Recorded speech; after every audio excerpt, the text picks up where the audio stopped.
Hey guys, welcome to the clubhouse. I'm Billy Jackson, and today's review is going to be on Morbius. Okay, now, when I heard about Morbius coming out, I was a little bit excited. I mean, the only exposure I've ever really had to him is the Spider-Man animated series that came out in the 90s, and I didn't even like him back then, to be honest with you. I've never kept up with him in the comics. I know he's been around for a long, long time. So, when I heard the movie was coming out, I wasn't too excited, but since it was in the Sony Spider-Verse, I still wanted to watch it to see if it's connected or anything, and I hoped that it was going to be good. Was it? No. Sorry, guys. This movie was totally underwhelming and uneventful and slow-paced. I'm not going to say boring because it did keep my interest. I will say that. It kept my interest throughout the movie, but I was kind of just laid back. I laughed maybe one time in the whole movie, and I was kind of happy about the runtime. It's about an hour, 45 minutes, which I think is great for a movie like this because when it was over and it ends kind of abruptly, I was happy. I was glad to get out of there because I was not having a real good time. I wasn't having a bad time. This movie isn't a dog crap. You know, it's not terrible, but it's not great either. I wanted it to be great. And it was just okay. Like my friend Ricky would say, it was alright. That's all I could say. It was just alright.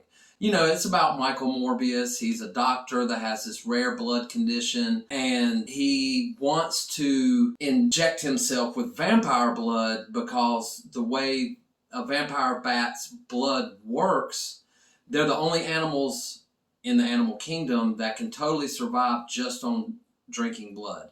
And if we were to do it, you know, we would die from drinking blood. But he finds a way to infuse it into himself, and he becomes this living vampire. You know, it's not like somebody dies from being bitten by a vampire and then becomes a vampire. This is about him injecting himself with a vampire bat blood, and he pretty much turns into a human bat, pretty much. And I like that concept. I mean, it's original as far as vampire stuff goes. And he doesn't have any weaknesses of like regular vampires do, you know, like sunlight or Christian crosses and stuff like that. You know, he really has not many weaknesses except for he has a thirst for the blood. And he's not really a bad guy. You know, he doesn't want to go around killing people like the villain in this movie does. And that's another thing. A villain in this movie was okay. It's just everything about this movie was just okay. It starts out great, but the pacing never sped up. You know, it starts off slow, the middle is slow, and the end was slow. And even the big boss fight at the end, like I said before, it was just underwhelming. It's like they had one face-off and they're done. I mean, what? Come on, give me some more. Give me some meat with my potatoes, you know? But this movie just doesn't have it, and unfortunately for that. And if you love the trailers, you like what you're seeing, and you think, oh, this is going to be badass, I'm going to spoil it for you right now that the trailer, everything in the trailers happened in about the first 15 minutes of the movie. A couple of segments in the trailers happen throughout the movie, but basically, if you're watching a 2-minute trailer, a minute and 45 seconds of that trailer is in the first 15 minutes of this movie, which I was kind of disappointed at. But there again, I tried to love it, but I just found myself just kind of being bored. And honestly, guys, if you're excited about this movie, I'm sorry.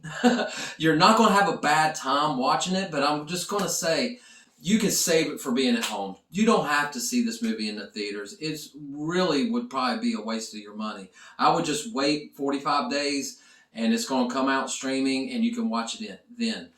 It kind of felt like a filler episode for the Marvel Cinematic Sony crossover universe kind of thing, Spider-Man thing. And now I didn't wait for there's 2 post-credit scenes. I didn't wait for the very last post-credit scene because I heard it was totally terrible, so I didn't want to waste any more of my time. I already wasted 2 hours in this movie.